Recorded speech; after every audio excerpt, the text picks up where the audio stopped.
The air hung heavy with the scent of rain-soaked earth as I stood at the edge of a jagged cliff, the ocean below churning like a restless beast. Far off, a single bell tolled, not the sharp clang of a city church, but a low, resonant hum that seemed to rise from the depths of the world itself, threading through the mist like a lifeline. It wasn't a sound I sought. It found me, pulling me from the clamor of my own mind, years of restless thoughts, tangled regrets, and the ceaseless hum of a life that never paused. I'd come here, to this wild, forgotten shore, not knowing why, only that the weight of decades had begun to press against my chest, each breath a quiet plea for something more. The bell tolled again, and in its echo, I heard it, a whisper of silence, vast and unshakable, cutting through the storm of my days. It was the silence the Buddha spoke of, more precious than 1,000 empty words. And in that moment, I, a seeker worn by time, felt the first stirrings of a journey into the still mighty heart of the Dharma. Introduction.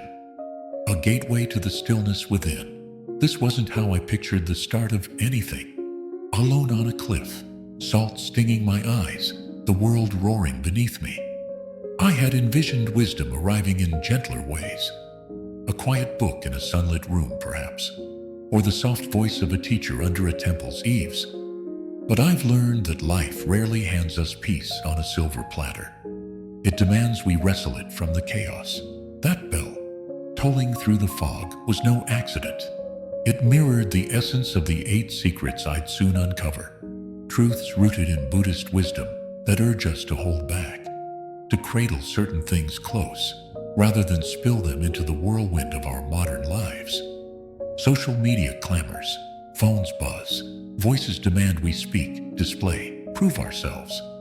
But what if we stopped? What if, in the twilight of our years, we found strength, not in shouting, but in stillness? I am no monk, no sage perched on a mountaintop. I'm just a person who's watched time etch lines into my mother's face, her laughter fading into a quiet ache as the years stole her vigor. I've sat through evenings alone, the silence so thick it felt like a shroud, and I've stumbled into clarity after loss cracked me open. Moments when the world's noise fell away, leaving only the raw pulse of now. These are the threads I weave into this journey, not just for me, but for you. Older souls in this land, where the rush of youth gives way to questions deeper than any answer youth could muster. What do we carry as the seasons shift? What do we release to lighten our steps? This essay is an invitation, a mosaic of lessons from the Dharma, stitched with warmth and hope, tailored to the heart of those who've lived long enough to know both joy and sorrow, yet still yearn for meaning. We'll walk this path together, step by mindful step, each secret unfurling into the next like a river, finding its course. From the cliff's edge, I'll take you through regret's heavy shadows, into peace's fragile flame, past success's fleeting glitter, and beyond. Each turn a chance to shed what binds us, and embrace what frees us. For you, who've felt age's creeping fears, who've sought purpose amid life's clutter, who've whispered prayers for serenity in the quiet of night, this is for us. Let's begin where the bell first called me, with the weight of regret, and see where its lessons lead. Number 1. Regret. A river to cross, not to drown in. The wind whipped my hair as I stood there. The ocean's roar a mirror to the tumult I'd carried for years. Regret has a way of clinging, doesn't it? It's the sharp stone in your shoe, the shadow that stretches long behind you at dusk. I see it in my own life.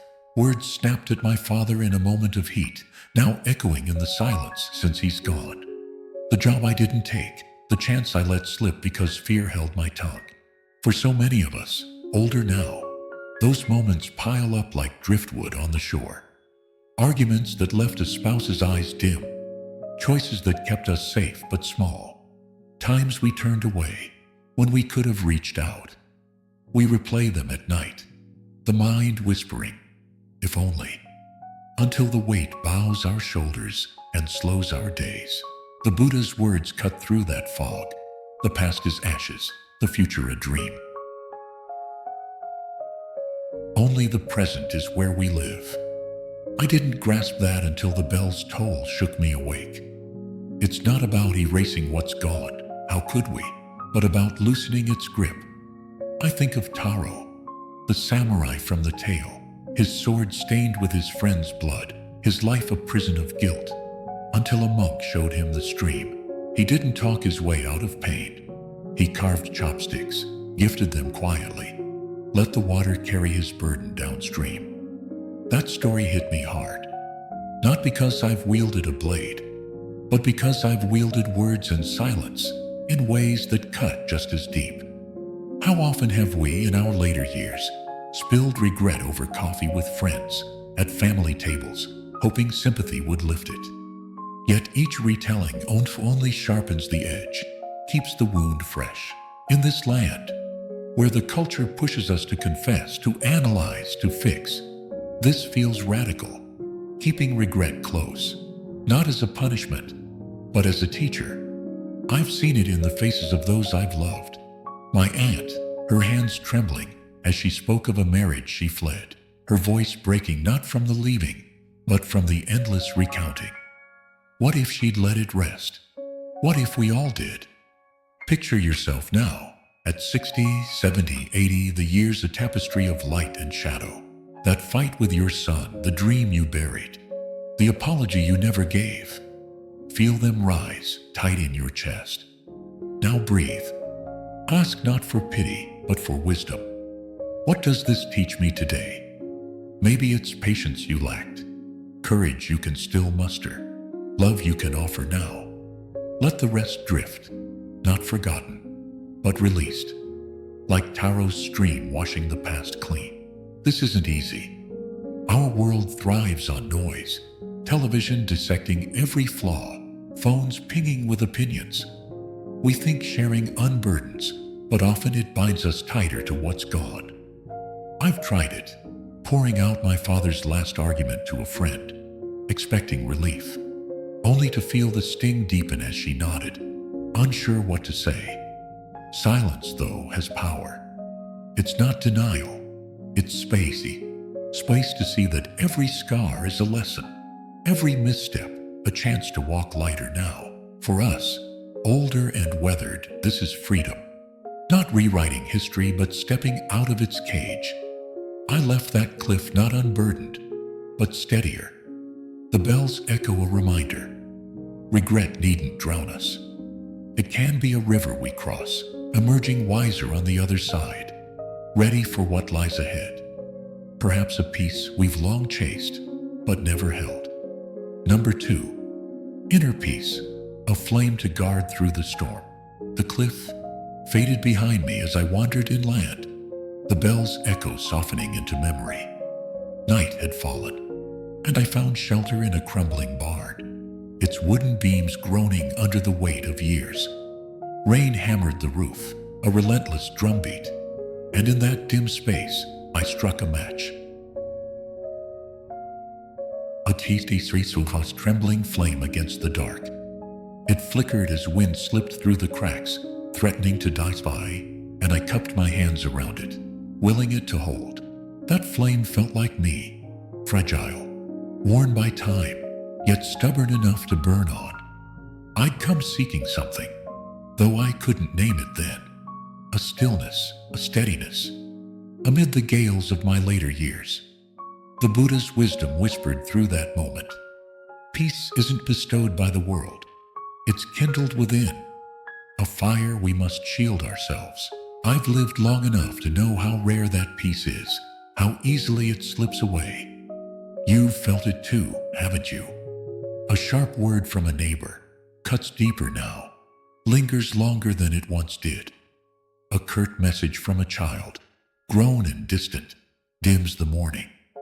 The news blares, wars, losses, a world spinning too fast.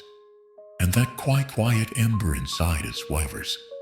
I remember my mother, her hands once steady as she kneaded dough, now trembling as she sat alone. The house too big, the silence too loud. I'd call, eager to fill the void. spilling my day's worries, work, regrets, the ache of missing her old strength, hoping she'd steady me. But her voice grew faint, and I realized I'd handed her my storm, snuffing out what little light she held. The tale of Hana, the woman from the village, struck me like a lantern in that barn.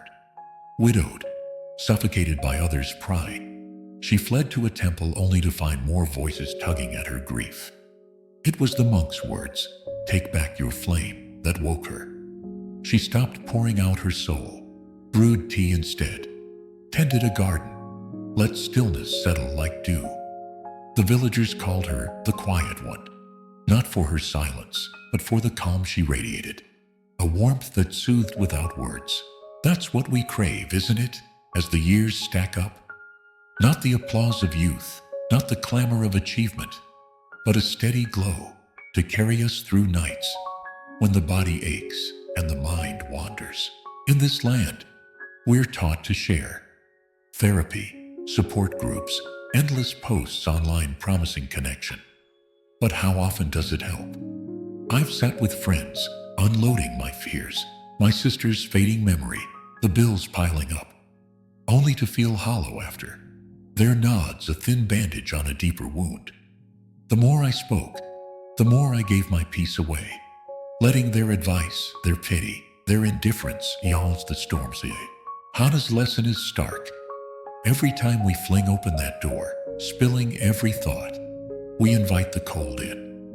A friend's careless remark, "You worry too much," can unravel days of calm. A stranger's blank stare can dim the ember we've nursed. Why do we do it? Because we think peace comes from outside, someone else's understanding, their reassurance. But it doesn't. It's ours to hold, ours to protect. Picture yourself now, 65, 70, the world louder than ever, televisions blaring, phones buzzing, memories tugging. Maybe it's a day when the doctor's news wasn't good, or when your daughter didn't call, or when the mirror shows a stranger's tired eyes. You want to tell someone, to lighten the load. Stop. Sit instead. Light a candle if you can. Watch its flame dance, fragile but alive. Breathe into that stillness. Let the chaos pass like rain on the barn's roof. I did that night, the match burning low, and felt it. A quiet not shaken by wind or memory. It wasn't loud, wasn't grand. It was mine. For us, older now, this is strength, not closing our hearts, but guarding that inner light from a world too eager to blow it out. This isn't about shutting others away. Share joy, share love, share what lifts, but the tender core of your peace, keep it close. Like Hana with her tea, find your ritual. A walk at dawn, a song you hum, a prayer whispered to no one but yourself. In this land where noise is king, this is rebellion, a refusal to let age's storms define us. I left that barn as dawn broke, the rain gone. My flame not brighter, but steadier. Ahead lay new lessons, success's glitter perhaps, and how it tempts us to shout when we should whisper. But for now, I held my peace, a quiet ally against whatever came next. Number 3. Material success recess, idiot. A glitter that fades in the light of day. The barn's damp air clung to me as dawn crept through the slats, painting faint gold across the weathered floor. In my pocket, I felt the weight of an old watch. My father's, its face scratched but still ticking. A relic of his pride from a promotion decades ago. I pulled it out, rubbing the tarnished silver with my sleeve, watching it catch the light. Once, he'd worn it like a badge, showing it off at family dinners, his voice booming. Hard work pays off. I'd smiled then, young and eager, dreaming of my own shiny trophies. Now, holding it in that quiet barn, the glow felt hollow, a fleeting spark against the vastness of years. The Buddha's wisdom stirred in me. True joy isn't in what we clutch, but in how we live beyond it. That watch, like so much we chase, tempted me to shout its worth. Yet the silence of the morning urged me otherwise. We've all known that pull, haven't we? In our 60s, 70s, even 80s, the world still dangles its baubles. A new car gleaming in the driveway, a house finally paid off, a trip to some sunlit shore posted online for all to see. I've felt my heart race handing over a credit card for something big, picturing the nods, the envy. Look what I've done. But then what? Friends drift, their smiles tinged with distance. Neighbors whisper, "Must be nice." The thrill fades, leaving a quiet ache. Did it matter? I see it in my uncle, now frail, who spent his retirement boasting of a boat he rarely sailed, only to sit alone as the praise dried up. For us, older now, material success feels like a siren's call, loud, alluring, but empty when the echo dies. Kenta's story, the carpenter from the village, lit a spark in that barn's dimness. He crafted a table of rare wood, earned gold, basked in applause, until envy and emptiness crept in. He'd told everyone, from tea house to market, craving their awe. But it turned sour. A friend's cold shoulder, a neighbor's sneer. A monk pointed him to the river. Water flows without needing praise. And Kenta returned to his craft, silent, giving tables to those in need. His joy came back, not from gold, but from the work itself, unburdened by others' eyes. That hit me hard. I'd done it too. Bragged about a raise to my sister. Posted a new coat online, fishing for likes. Each time, the shine dulled faster, weighed down by glances I couldn't control. In this land, success is a megaphone. Billboards, TV ads, social feeds screaming, "Show it off." We're wired to think it's not real until it's seen, especially as age creeps in, and we grasp for proof we've mattered. I've watched retirees flaunt golf clubs or vacation homes, their voices loud at the senior center, only to quiet when the room empties. But what if we didn't? What if, like Kenta, we kept it close, not hiding, but shielding it from the bitter winds of comparison? Picture you've just fixed up your porch, the paint fresh, the chair just right. Your instinct is to call someone, snap a photo, say, "Look." Pause. Sit there instead, feel the wood under your hand, the breeze on your face. Let it be yours, not theirs. This isn't about shame. Enjoy what you've earned, savor it. But don't let it define you. I've learned that the hard way. After my father passed, I wore his watch, told everyone its story, until a friend's offhand nice antique stung more than it should have. The joy wasn't in their nods, it was in the memory of his grin when he first wound it. For us, older and wiser, this is liberation. Letting go of the need to be seen, finding richness in the quiet act of living. In that barn, I slipped the watch back into my pocket. Its tick, a soft pulse against my side. No one needed to know. Ahead lay darker corners, thoughts that gnaw, struggles that test. But for now, I walked lighter, the glitter of things no longer my measure, ready for whatever the path revealed next. Number 4, negative thoughts, a garden to tend, not to poison. The barn door creaked as I stepped out into the morning, the rain's last drops glistening on the grass. My boot nudged a loose stone, and I kicked it hard down the path, its dull thud a match for the grumble in my chest. The watch had settled me, but not entirely. A shadow lingered, sharp and familiar. It was the old litany, the doctor's shrug at my latest ache, the empty chair where my brother used to sit, the news droning about a world I barely recognize. These thoughts, like weeds, sprout fast in the quiet of later years. Resentment, fear, the gnawing sense that life's dealt a crooked hand. I've muttered them aloud too often, over coffee with a friend, to the mirror in the dark, hoping the words would uproot them. They didn't. They grew thorns instead.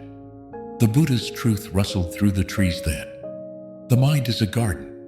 What we sow, we reap. And I'd been planting poison. You know this soil, don't you? At 60, 70, 80, the days can gray fast.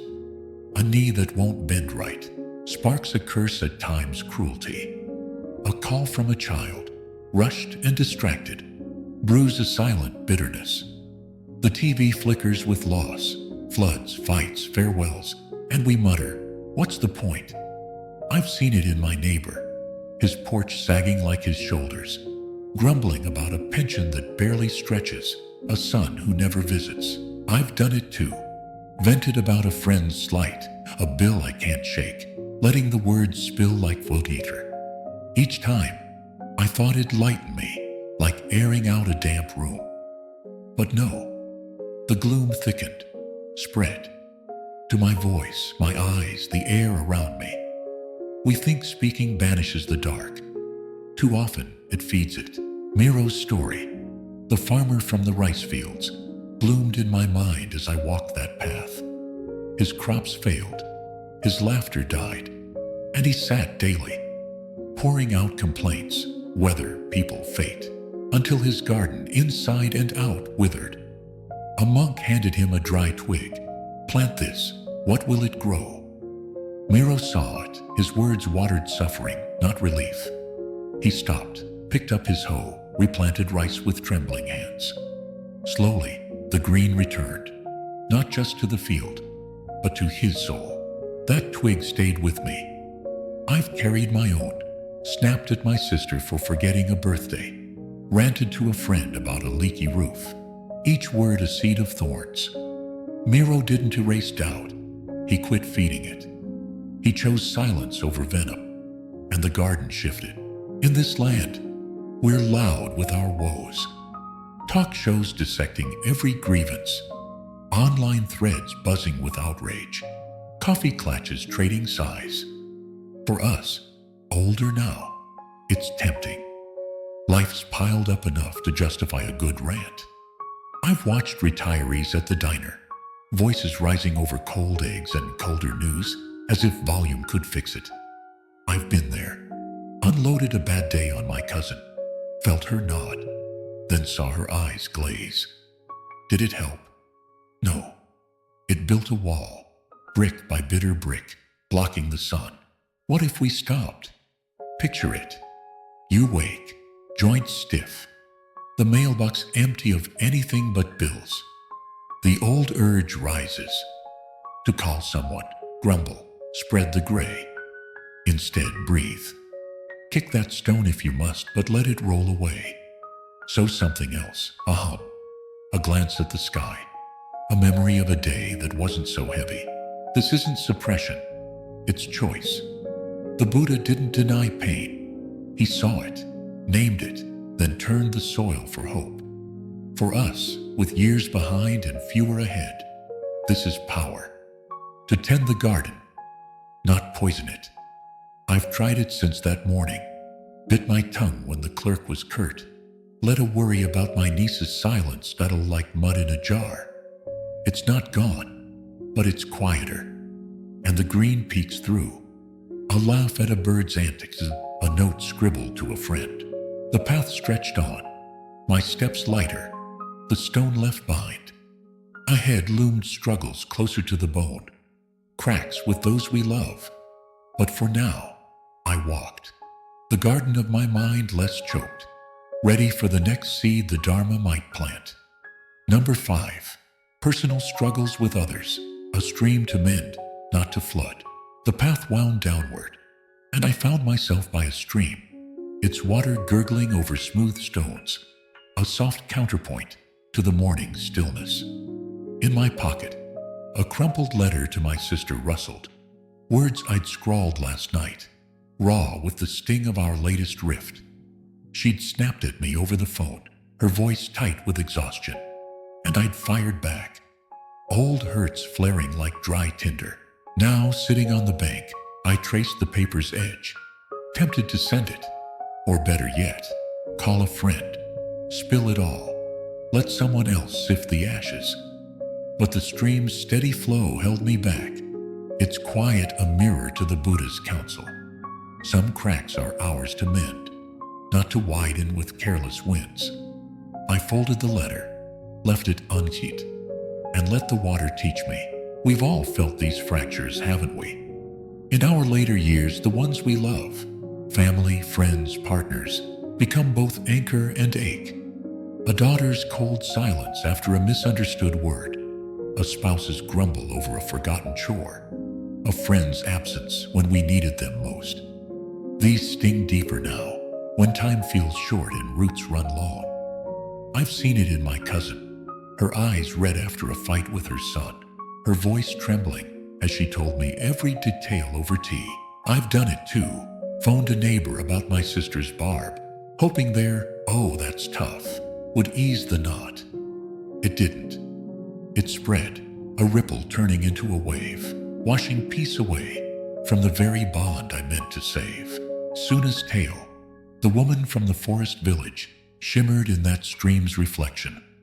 Her husband's drunken words cut her, and she ran to her cousin, unloading the hurt, only to watch it spill further, from market whispers to her children's shame.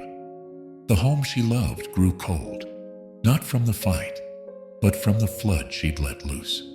A monk's gentle rebuke, "Words are wind, keep them indoors," turned her back. She faced her husband, spoke softly, mended what she could in private. The rain stopped, not because the pain vanished, but because she shielded it. That hit me like a stone sinking in water. I'd nearly done the same. Sent that letter, aired my sister's flaws, invited others into our mess. What then? A friend's nod might have felt good, but her advice could have hardened me, widened the gap. In this land, we're quick to share. Talk shows thrive on family feuds, social media hums with vents, support circles urge us to let it out. For us, older now, it's a reflex. Life's taught us enough to feel entitled to a listener. I've watched retirees at the park, swapping tales of ungrateful kids or stubborn spouses, their voices loud, their relief brief. I've been there, told a coworker about my sister's tone, felt their pat on the back, then saw her at Christmas, the air thicker for it. Why do we think airing these struggles lightens them? Too often, it's like opening the door in a storm. The wind rushes in, and what's precious gets soaked. Suna didn't hide. She protected. She chose who held her rein, and it saved her home. Picture it now. You're 70, the phone quiet after a spat with your son. He forgot your birthday, brushed it off. The urge rises to text a friend, hash it out here. He should know better. Stop. Sit by your own stream, real or in your mind. Feel the hurt, but let it settle. Write the letter if you must, then tuck it away. Face him later, not with a crowd's echo, but with your own heart, softened by toy. I did that by the stream, tore the letter, let the pieces drift downstream. Days later, I called my sister, not to accuse, but to ask how she was. The crack didn't heal, but it didn't flood either. For us, with years behind and ties that matter, this is wisdom. Keep struggles close, mend them quietly, guard what's worth saving. The stream bubbled on, my steps resuming, lighter for what I'd left unsaid. Ahead lay dreams, fragile plans I'd once shouted, now calling for a gentler hold. But for now, I walked, the lesson of the water clear. Some burdens are ours alone to carry, and in that, we find the strength to heal. Number 6, your plans, a seedling to nurture, not to expose. The stream's murmur faded as I lingered on its bank. The torn letter, now just flecks in the current. I knelt, picking up a twig, and began tracing lines in the damp earth, a rough sketch of a cabin, small and sturdy, a dream I'd nursed for years. A place to retreat, to write, to watch the seasons turn without the world's clamor. My heart quickened, the old urge rising. Call my daughter, tell her, hear her say, That's beautiful, Dad. Post it online, bask in the likes, make it real with others' eyes. But the twig paused. The stream's quiet holding me back. The Buddha's wisdom rustled in the reeds. Dreams are seedlings, fragile, needing shelter before they root. I smoothed the dirt, erased the lines, and kept the cabin in my chest. A secret flame to tend wasn't. We've all cradled such plans, haven't we? In our 60s, 70s, 80s, they glow brighter against time's shortening shadow. A trip to a coast we've never seen, a garden to plant with trembling hands, a book to write of all we've learned. I felt it, that rush to share. The night I mapped the cabin on a napkin, nearly texting my old college buddy, craving his "you've got this," and I see it in my friend down the street. His voice loud at the diner about a motorcycle he'd restore, his eyes alight, until the nods turned to shrugs, and the bike stayed rusting in his garage. For us, older now, these dreams are precious, yet so easily snuffed by the winds of doubt we invite when we speak too soon. Riku's story, the weaver from the distant land, wove itself into that moment by the stream. He dreamed of a fabric, soft as clouds, radiant as dawn, and told the village from fishmonger to children, his excitement spilling like thread. Their marvels soured fast. That old loom? Impossible. Why bother? Who do you think you are? Each word a gust, battering his seedling until it wilted, the loom gathering dust. A monk handed him a thread. Weave in silence, let it grow. And Riku did, thread by thread. He built his dream, unveiled it only when it shone, the village gasping without a word from him. That struck me deep. I'd nearly lost my cabin to the same winds. Told my nephew once, got us sounds expensive, and felt the spark dim. In this land, we shout plans like victories, retirement goals on social media, resolutions at New Year's, dreams tossed into every chat. For us, with years behind and a hunger to leave a mark, it's instinct to prove we're not done, to rally cheers. I've watched seniors at the library, sketching business ideas or travel routes, their voices eager, only to falter when a good luck felt thin. I've done it. Shared my cabin with a coworker, got a nice fantasy, and let the napkin yellow in a drawer. Why do we think noise strengthens dreams? Too often, it's like planting in a storm. The seeds scatter before they root. Riku didn't need praise. He needed quiet, and his fabric spoke louder than any boast. Picture it now. You're 75, a plan flickering, a class to take, a quilt to sew, a letter to a lost friend. The urge hits to tell your neighbor, post it. Here, that's amazing. Stop. Kneel by your stream, real or in your soul. Trace it in your mind. Map the steps, class times, fabric swatches, words to write, but keep them yours. Work them in the hush of dawn, the stillness of night. I've started my cabin that way since the stream. Saved a little, sketched in a notebook, told no one. It's not done, but it's alive, growing without the weight of eyes. For us, older and weathered, this is courage. To cradle dreams in silence, letting them bloom before the world claims them. The twig snapped as I stood, the erased sketch, a promise I'd keep close. The path curved ahead, hinting at frailer corners, weaknesses I'd once bared too soon. But for now, I walked. The cabin a quiet fire in my soul, steady against whatever winds might come. Number 7, your weaknesses, a leaf to hold, not to scatter.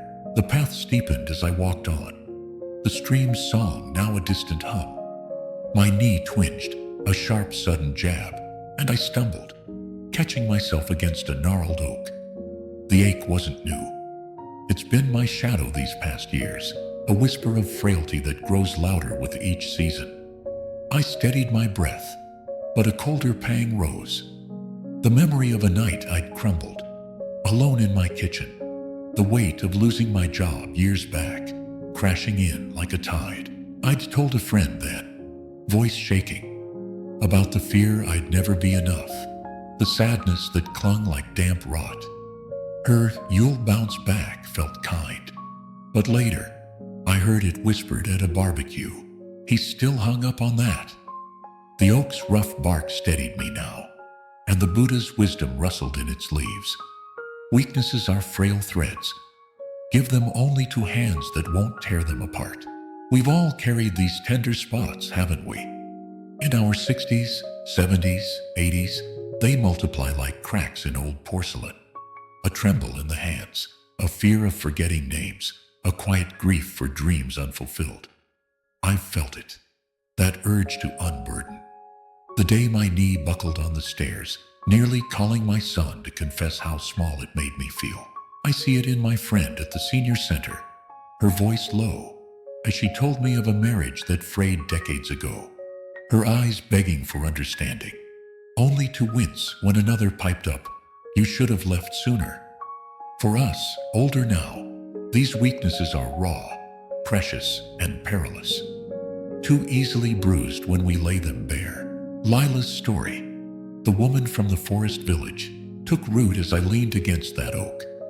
Abandoned before her wedding, she carried a wound, nights of tears, a belief she wasn't worthy. One evening, she spilled it to a friend, every ache and doubt, seeking solace. Days later, the village buzzed, pitying stares, whispers of, "No wonder she's alone." Her pain, once private, became a weight others wielded. A monk handed her a dry leaf. "Hold it close, or the wind takes it." Lila learned, kept her heart's cracks to herself, shared only with the few who'd proven gentle.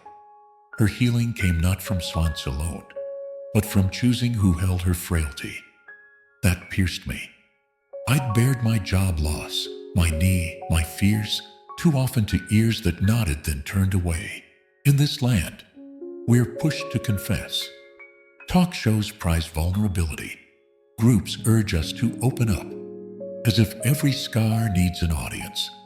For us, with years etched deep, it's tempting.